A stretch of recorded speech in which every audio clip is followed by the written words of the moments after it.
제가 항상 애기 다루듯이 다뤘거든요. 이 친구 혹시 이름도 있을까요? 올해 애기. 멈출 때 진짜 살살 밟아볼게요. 그렇죠. 진짜 살살 밟아도 이게 있어요. 여기 보시면 이렇게 또 컵홀더 넣는 공간. 오.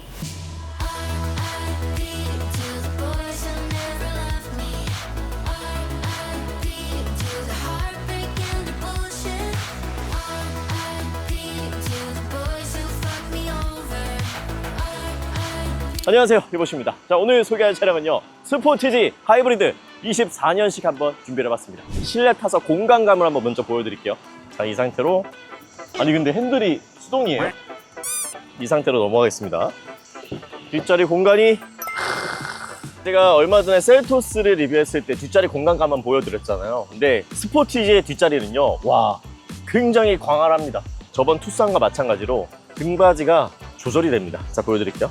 등받이 각도가 이렇게 해서도 완벽하게 접을 수도 있고요. 원래 일반 자동차는 여기서 멈추잖아요. 이만큼이나 더 갑니다. 거의 누워서 갈 수가 있는 거죠. 6대4로 폴딩이 된다 보시면 될 것 같고요. 무릎 공간이 주먹이 한 3개, 4개가 들어가요. 헤드룸 공간도 주먹이 1개 반 정도 들어갈 만한 공간이고, 패밀리 SUV로 타도 충분할 것 같다라는 생각이 듭니다. 열었을 때, 야, 창문도 다 열리네. 좋아.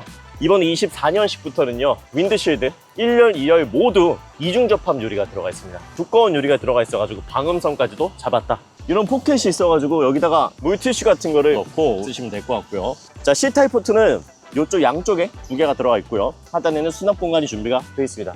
어쨌든 뒷자리 공간은 거두성 굉장히 좋고요. 트렁크도 한번 보여드릴게요. 자, 이 버튼을 눌러주시기 전에 구독 버튼 한번 눌러주시면 저한테 아주 큰 힘이 됩니다.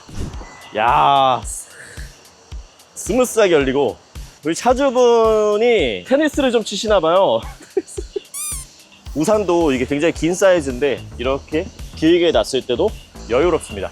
637L고요. 폴딩을 했을 때는 1923L입니다. 그러니까 투싼보다 무려 15L가 더 넓은 거죠. 하단에 이쪽에도 간단하게 안 쓰는 물건 같은 거를 넣으실 수 있는 공간이 되어 있습니다. 수납 공간이 꽤 많네요. 비상금을 숨길 수 있는 공간이 좀 있습니다. 양 옆에 이쪽에도 하나 있고요. 반대쪽에도 있습니다. 이거 내가 말했다 해서 우리 남편분들 화내지 않겠죠? 네, 비밀. 실내로 넘어가서 인터뷰를 해보도록 하겠습니다. 네. 자, 차주분 간단하게 자기소개 한번 부탁드리겠습니다. 네, 안녕하세요. 저는 이보시우 친구 완태입니다. 차량 소개 간단하게 하면요, 스포티지 24년식이고요. 하이브리드 시그니처 등급입니다. EWD가 들어가 있고, 4WD는 선택 안 한 이유가 있으신가요? 속도를 좀 즐기는 편이 아니라서 선택사항에서 제외는 했습니다. 그쵸, 뭐 눈이 많이 오는 지역이 아니잖아요. 네. 4WD까지는 필요 없을 것 같고요. 차량 금액은 그럼 얼마죠? 제가 차량 가격만 3,850 정도 들었고, 옵션은요? 옵션은 스타일링, 스타일링이요? 스타일이랑 모니터링 추가했습니다. 이 가격이 158만 원 정도 되고요. 네. 총 가격 했을 때 취등록세까지 포함하면 합치면 이제 4,085만 원. 네, 들었습니다. 4천만 원 초반대네요. 네. 하이브리드 치고 그래도 가격이 나쁘지 않은 것 같은데요? 이 옵션을 꼭 넣어라라는 뭔가 그게 있을까요? 이 두 가지를 넣은 것도 주변 지인들한테 추천을 받았는데, 지금 누구요? 제 아버지 친구분입니다. 아, 네. 죄송합니다. 첫 번째로 스타일 옵션. 이 스타일 옵션이 네. 이제 헤드램프를 전굴에서 LED로 적용한 건데, 이게 외관상으로도 굉장히 예뻐 보이거든요. 대부분의 차주분들이 넣으세요. 안 넣고 받으신 분들이 네. 이제 사설 가서 넣으려고 하면은 최소 100만 원이 든다고 하더라고요. 모니터링 팩도 추가를 하면 그 서라운드 뷰 모니터가 또 들어가잖아요. 네. 원격으로 차를 넣다 뺐다 할 수 있는 기능이 있거든요. 잠금 버튼 누르고 홀드 버튼을 길게. 자, 된 거예요 지금. 자, 이 상태로 차량을 앞으로 빼고 싶으시면요, 요거를 앞으로 길게 눌러주시면 보셨죠? 자, 이렇게 해서 멈출 때는 다시 떼주시고, 뒤로 주차할 때는 다시 후진을 이렇게 해서 놔주시면 됩니다. 주차 공간 딱 하나가 있어. 그 공간이 작을 수가 있잖아요. 그럴 때 이거를 딱 해두시면 됩니다. 맞아. 이 차량은 언제 구매하셨죠? 올해 1월 말 정도 계약을 했고, 받은 게 5월 중순. 꽤 빨리 받았네요. 네. 하이브리드 치고. 현재 키로수가 몇 킬로예요? 3,250km.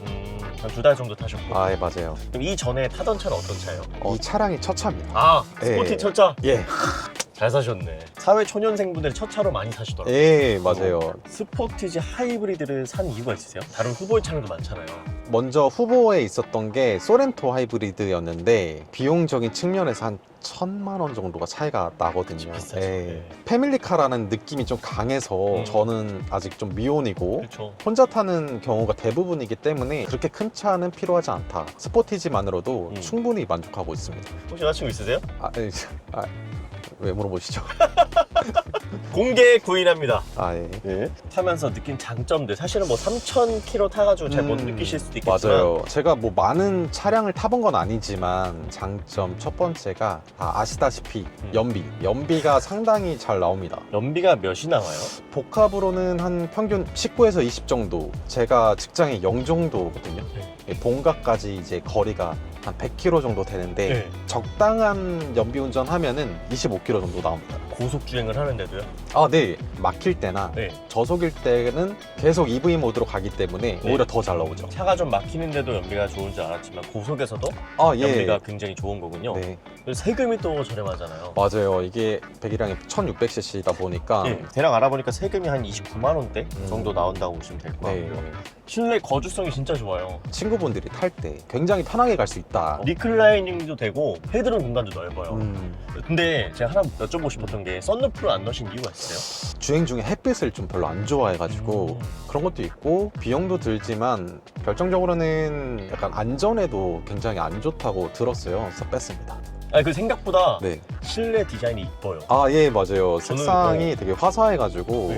잠깐만, 이거 앰비언트 라이트예요? 맞습니다.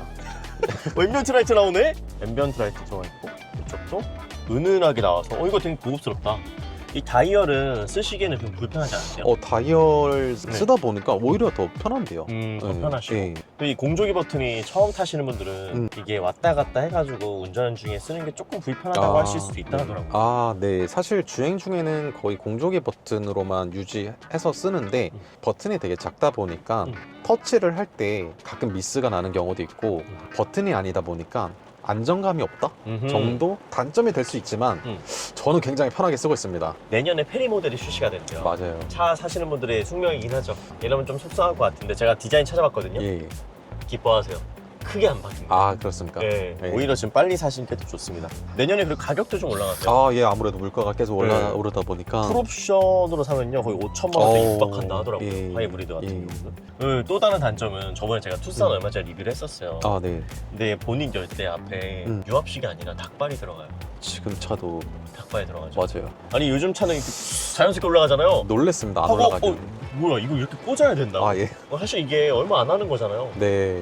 싸제로 하시는 분들 계시다. 맞아요. 예. 네. 저도 좀 생각 중에 있습니다. 저거는 진짜 좀 아닌 것 같아요. 그러니까요. 사실 이 스포티지 이 앞부분 램프 부분이 좀 독특하잖아요. 좀 그쵸. 특이하고 네. 그러다 보니까 이 도로에서 같은 차를 마주쳤을 때 조금 민망합니다. 너무 많이 보입니다. 사실 그런 게 조금 아쉽다. 아쉽다. 민망하다. 민망합니다. 네. 옆에 지금 스포티지 또 옛날 거 보이드 예. 디자인 있는데 근데 이번 스포티지가 좋아졌는 게 헤드램프가 좀 더 아래쪽에 네. 돼 있어가지고 앞에 차한테 눈뽕 안 한다 하더라고요. 예. 저 차는 좀 헤드램프가 위쪽에 있어가지고 차 눈뽕을 좀 한다 하더라고요.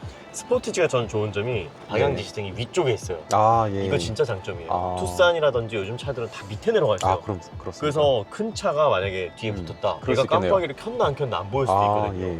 셀토스예요. 10.25인치 옵션을 추가하면 애프터블로가 들어가요. 우리가 시동을 끄면 이 에어컨 안쪽에 있는 습기가 차잖아요. 예. 그거를 말려주는 거예요. 오. LPG도 있고 가솔린도 있는데 하이브리드만 이걸 뺐대요. 좀 섭섭하죠? 네. 비싼데. 이유가 있겠죠? 이유가 뭘까요? 댓글 궁금하네요. 남겨주세요. 네. 어쨌든 이게 좀 빠져서 좀 아쉽다는 생각이 들고요. 네. 2열에 하이브리드는 폴앤다이브가 또 안 됩니다. 근데 비가 왜 이렇게 많이 오는 거예요? 잠기겠는데요? 여기 괜찮을까요? 이거 빨리 빠져나가야 될 것 같은데요. 제 차를 버리고 가야 될까요? 렛츠고! 역시 이 서라운드 뷰 모니터는 무조건 넣어야 되겠다, 그죠? 되게 편리하죠. 네. 확실히 선명하고 네. 차주도 좋고. 어때요, 차주분? 스포티지 운전해보니까? 예전 차 같은 경우는 전기에서 엔진으로 변환될 때 이질감 같은 게 많이 느껴졌다고 하대요. 근데 지금 요즘 차들은 변환될 때 느낌도 전혀 없고 부드럽습니다. 저도 지금 엔진이 켜진지 몰랐어요. 예. 에코 모드로 한번 바꿔서 달려보도록 해보겠습니다.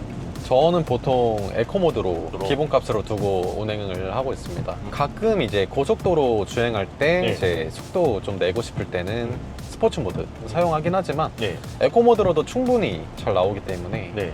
지금 EV 모드 켜졌네요. 아, 네. 이렇게 네. 막히는 구간에서는 네. EV 모드로 변환이 되죠. 80에서 100km 정도 사이에도 지금 EV 모드가 나오더라고요. 저속일 때 아니면 시내 중일 아. 때만 EV 모드가 되는 줄 알았는데 오히려 뭐 내리막길이나 아니면은 뭐 탄력 받거나 네. 충분히 EV 모드가 계속 켜져요. 최고 120km까지 EV 모드가 예, 켜지고. EV 모드 켜진 경우가 많거든요.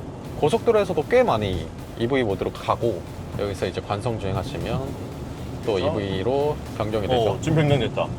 내리막길에서 살짝 내려갔을 때는 이렇게 해서 밟을 EV 수가 모드가 되고 있고 지금 우측에 보시면 전기 배터리 모양이 나오거든요.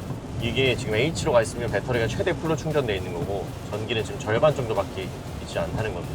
근데 제가 타면서 느낀 게 브레이크가 은근 좀 많이 예민한 것 같아요. 브레이크 감도가 맞아요. 봤다가 예. 좀 살짝 앞에 있으면 브레이크가 좀 세게 밟히는 느낌? 조절이 좀 쉽지 않네요. 저는 이제 좀 적응이 됐는데 네. 와, 저도 처음에 그런 같은 느낌 들었습니다. 차 되게 부족함 없이 너무 잘 나간다. 네. 3,000km면 아직 거의 완전 신차죠? 살살 스포티지가 다뤄주세요. 살살. 좋아, 스포츠 모드. 제가 항상 애기 다루듯이 다뤘거든요. 이 친구 혹시 이름도 있을까요? 우리 애기. 그 시야가 되게 좋다. 맞아요. 23년도에 준준형 SUV 판매 순위를 보니까 중형 SUV 중에서는 소렌토가 1등이고요. 준준형 SUV에서 1등은요 스포티지입니다. 아, 그래서 판매. 길에서 많이 보였거든요. 네. 맞아요. 6.9만 대. 어, 거의 7만 대가 판매가 된 거죠. 지금은요 엔진이 구동이 돼서 배터리를 충전하고 있습니다. 이렇게 되면 이제 하이브리드 주행인 거죠. 동시에 왔다 갔다 하면 맞습니다. 이렇게 보면서도 사용할 수 있어서 좋은 것 같아요. 또 하나 의 장점이 이제 하이브리드 차주분들은 배터리가 방전될 때 보험사를 부르지 않아요. 그래요? 네. 그러면요? 첫 차를 사고 네. 실수로 이제 블루투스 설정을 좀 잘못 해둔 적이 있었는데 네. 그때 한번 배터리가 나갔었거든요. 그 왼쪽에 보시면은 버튼이 하나 있어요. 있어요. 12V요? 아, 네, 예. 그 버튼을 누르게 되면은 네. 지금 충전되고 있는 배터리에서 네. 지금 앞에 12V로 전달이 되거든요. 그 전달하는 과정에서 시동이 켜집니다. 수동 개방한 다음에 저 버튼을 누르고 시동을 켜면 바로 됩니다. 그럼 점프 개념이 없는 거네요, 아예. 맞아요. 근데 이게 단점이 겨울에 예열이라는 게 없대요. 전기 모터가 바로 작동이 되고 바로 달리기 시작을 하니까 엔진이 바로 개입이 돼요. 맞아요. 그래서 저는 뭐 시동을 켜고 나면은 시간 지나면 20초 정도가 지나면 자동으로 엔진이 요즘에 켜져요? 네. 어. 그래서 저는 그거까지 예열을 해놓은 거의 주행을 시작합니다. 연비가 가장 많이 나왔을 때가 거의 몇 킬로였어요? 가장 많이 나왔을 때는 고속도로를 좀 오래 탔는데 네. 거의 27까지 27? 나왔었어요. 네, 27. 근데 편하게 운전해도 최소 20 이상은 나오는 것 같아요. 근데 물론 복합이 되면은 이제 20까지 좀 내려오지만 출퇴근길에는 엔진을 많이 쓰긴 하더라고요. 근데 이 차 하이브리드 차량이 진짜 좋은 게 연비도 좋은데 출력도 좋아. 저 지금 스포츠보드 했을 때는요 확실히 엔진의 이런 반응 속도가 다릅니다. 터보렉을 최대한 줄여주려고 한 것 같아요. 비가 좀 오지만 살짝만 달려보겠습니다. 이 핸들링도 생각보다 날카로워요. 확실히 기아의 이런 세팅 값은 현대랑 좀 다른 느낌이에요. 현대는 좀 편안한 느낌의 세팅을 했다면 스티어링 휠이라든지 이런 서스펜션 이런 게 조금 더 단단하면서 날렵하게 나오는 것 같습니다. 코너링도 좋고 스포티지 좋네. 나쁘지 않죠. 여러분 진짜 좋습니다. 차 진짜 좋아요. 차도 조용하고. 저도 결혼하고 애가 생기기 전까지는 계속 네. 탈 것 같습니다. 브레이크도 아주 싹 되고. 브레이크 잡을 때 전기 모터로도 좀 도와주는 것 같아요. 배생제동으로 같이 함께. 브레이크 잡을 때 약간 잡고 약간 출렁이는 거 있잖아. 그거 혹시 왜 그런지 알아? 브레이크 잡고 출렁이. 이거. 스포티지가 원래 이런 건지 아니면은 내가 이거를 조정하면 되는 건지 궁금해가지고 조정할 수 있나? 아니? 못해? 조절 못하죠. 저속일 때도 네. 차량을 지금 갔다가 쓰잖아요. 차가 맞아요. 출렁출렁거려. 네. 멀미해. 그러니까 좀 다시 밟았다가 브레이크 진짜 살살 밟아볼게요. 있는데도 이 멀미할 정도의 차가 앞뒤로 왔다 갔다. 이게 진짜 단점 같아요. 코너링도 고추도 보세요. 날렵하게 나가는 거 보이세요? 살살 날아주세요. 자, 살짝 밟아보겠습니다. 가속 성능이 상당해요. 시스템 출력까지 더하면 230마력 정도 되고 35.7토크입니다. 잘 나가는 거죠. 달릴 때는 불편함을 느껴본 적이 없어서 좋습니다. 잘 나가 역시. 그리고 은근히 핸들링도 롤링은 좀 있는데 날렵해요. 롤링 있는 거 좀 느껴지세요? 차가 휘청휘청. 느껴져요. 이렇게? 예. 자, 이제 차가 막히는 구간이에요. 여기서 한번 써볼게요, 브레이크를. 브레이크 최대한 제가 이렇게 살살. 네. 살살. 자, 이럴 땐 괜찮아요. 다 멈추지 않습니다. 근데 멈출 때 진짜 살살 밟아볼게요. 그렇죠. 진짜 살살 밟아도 이게 있어요. 맞아요. 이게 진짜 단점이다. 네. 이게 또 하이브리드에 6단 자동 변속기 조합이 들어가 있는데 DCT는 1.6 가솔린 터보에만 들어갑니다. DCT만의 이런 단점들이 없는 것 같습니다. 근데 조금 더 세밀하게 8단계, 7단계까지 해줬으면 어땠을까? 좀 더 부드러웠을 텐데. 회생제동이라는 게 잘 느껴지지 않는 것 같아요, 이 차는. 브레이크를 안 밟았을 때 차지로 되고 있어요. 지금 충전이 되고 있는 거예요. 맞아요. 근데 원래 이렇게 엑셀 밟았다가 엑셀에서 발을 떼면 회생제동이 들어가서 멀미하는 차도 있어요. 근데 그게 조절 단계 선택이 가능하거든요. 1단계, 2단계, 3단계 막 이렇게 해서. 근데 이거는 아예 조절할 수 있는 버튼이 없는 것 같아요. 오히려 더 심플한 것 같아요. 없어. 또 이렇게 막힐 때 EV 모드로 가면은 네. 또 마음도 편해요. 기름값이 안 들잖아요. 또 전기차도 있잖아요. 맞아요. 하이브리드 산 이유가 좀 더 편해서죠. 아무래도 전기차는 아직 불편함이 많다고 들어서. 하나만 제 공부 연구 말씀을 좀 드리면 전기차를 그렇게 선호하지 않게 됐어요. 코발트 레드라는 그 다큐멘터리가 있거든요. 보셨어요? 그거 본 적 있어요. 그거 본 적 있죠? 그거 마음 아파요. 그거 진짜 아세요? 네, 그 배터리 들어가는. 배터리 안에 코발트가 들어가잖아요. 네. 리튬이온 배터리가 코발트가 많기는 한 60%가 들어가는데 우리 뭐 충전해서 쓰는 거 있잖아요. 네. 핸드폰이라든지 뭐 스마트 기기 또는 자동차에는 코발트라는 성분이 들어갑니다. 음. 코발트를 생산하는 과정이 굉장히 폭력적이고 잔인하다고 들었어요. 전기차 한 대에 거의 많게는 코발트가 한 10kg 정도 들어간대요. 근데 이 코발트를 생산하는 나라가 어디냐? 아프리카 콩고예요. 이 코발트의 전체의 4분의 3이 거기 다 있대요. 원주민들이 계셨을 거 아니에요. 원래 사셨던 분들. 맞아요. 그분들의 삶의 터전을 다 뺏고 거기서 강제로 노동을 시키는 거예요. 왜냐면 그분들은 떠날 데가 없으니까. 맞아요. 1달러, 2달러 주고 목숨 걸고 일을 하고 심지어 어린이라든지 여자까지 거기서 일을 하다가 네. 진짜 수십 명이 죽기도 하고 땅을 파고 들어가잖아요. 맞아요. 근데 전문가 없이 들어가서 매장 생매장 돼서 돌아가신 분들이 굉장히 많대요. 다큐멘터리가 만들어지면서 대기업들한테 이 정보가 들어간 거예요. 이런 노동 착취를 해가지고 만드는 코발트는 우리는 생산을 안 하겠다. 굴착기라든지 이런 걸로 코발트를 생산하기 시작을 했는데 문제가 기계로 생산을 하게 되면요 순도가 떨어진대요. 손으로 이렇게 코발트를 해야지 순도가 좋은 거예요. 그러니까 어쩔 수 없이 아직까지 암암리하게 목숨 걸고 맨손으로 들어가서 코발트를 아직도 한 30%는 캐고 있대요. 알게 모르게. 뭐 정말 환경을 위해서 만든 거긴 하지만 세계 반대편에서는 오히려 환경을 좀 파괴하고 있다. 네. 알고 계시면 좋을 것 같습니다. 뭐 전기차를 타지 말라는 건 아니고요. 이런 희생적인 건 없어야 된다고 생각이 듭니다. 월간 유지비가 16만 7천 원 정도 나온대요. 1년 유류비가 205,988원이 나옵니다. 세금이 29만 원 정도 나오니까 1년에 드는 비용이 229만 6,800 나오는 거죠. 유지비가 그렇게 많이 드는 건 아니죠, 사실. 뒷자리 거주성이 상당합니다. 등받이 각도가 조절이 내가 원하는 대로 편하게 돼서 좋은 것 같고요. 헤드레스트 부분도 위로 뺄 수도 있고요.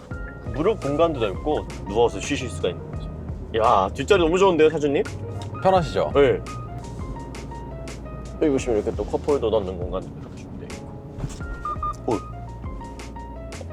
바닥에 누가 쳤어요? 2열의 승차감은 확실히 달라요. 방지턱 넘었을 때 톡 치고 올라옵니다. 1년에서 느낄 수 없었던 승차감이 좀 뒤쪽에서, 등 뒤쪽에서 느껴져요. 등받이에서 톡 치는 느낌. 뒤에 누구 태워보신 적 있으세요, 사장님? 가족분들 드라이브 간 적이 있었는데 너무 좋다고 하시죠? 네, 되게 좋아하시죠? 그 시그니처 등급부터는요 뒷자리에 옷걸이가 좀 들어가요. 이거 자주 애용하시죠? 잘 안 씁니다.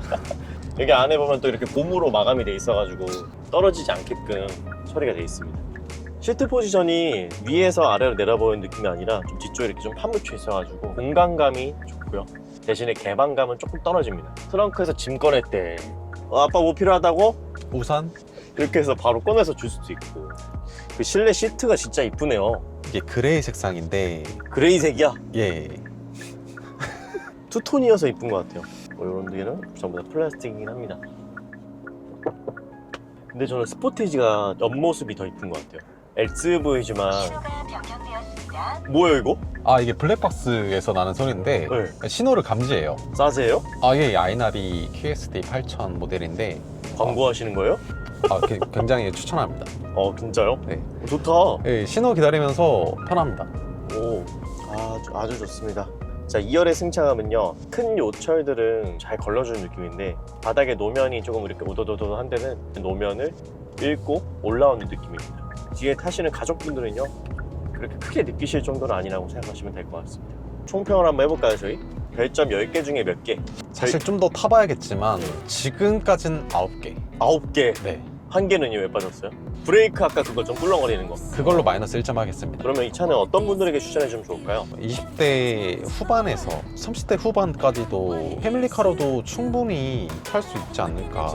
자, 그러면 오늘 영상 여기서 마무리하도록 하겠습니다. 자, 영상이 혹시 도움이 되셨다면 구독, 좋아요는 정말 사랑합니다. 고맙습니다.